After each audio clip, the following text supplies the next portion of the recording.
CCF এর কারিকুলামের ভিতরে এটা একটা পার্ট, এটা স্কিল এনহ্যান্সিং অংশে আছে, যেটা কিনা প্রত্যেক ছাত্রছাত্রীকেই পড়তে হবে। এবং সেই ব্যাপারে যেহেতু এটা একটা নতুন প্রযুক্তি, নতুন কারিকুলাম, সেই জন্য এটাতে হয়তো এক্সপার্ট আমরা বিশেষ পাচ্ছি না।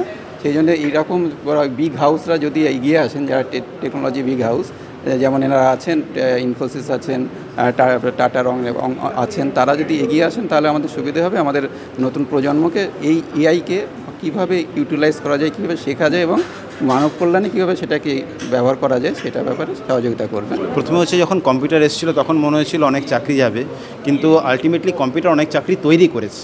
তথ্য প্রযুক্তি একটা নতুন শিল্প হিসেবে নিয়ে এসছে, একটা নতুন দিকে আমাদের নিয়ে গেছে, ত্বরান্বিত করেছে। আমরা সেই সময় হয়তো সেই মোমেন্টামে আমরা আসতে পারিনি এবং সেই জন্য বাংলা একটু পিছিয়ে পড়েছি। সেই ভুলটা যেন আমরা না করি, আমরা যেন এআই বা কৃত্রিম বুদ্ধিমত্তাকে নিজের আপন করে নিই, এবং সেটাই করছে কলকাতা বিশ্ববিদ্যালয়, সেটাই করছে সিটি কলেজ। তারা প্রত্যেকটা স্ট্রিমে, প্রত্যেকটা ডিগ্রি কলেজে, সেটা কেমিস্ট্রি হোক, সেটা ফিজিক্স হোক, সেটা ম্যাথমেটিক্স হোক, সবাইকে এআই শেখাচ্ছে। কারণ এটা কিন্তু ইনএভিটেবল, এটা অনিবার্য। এআই এসেছে, এআই আসবে।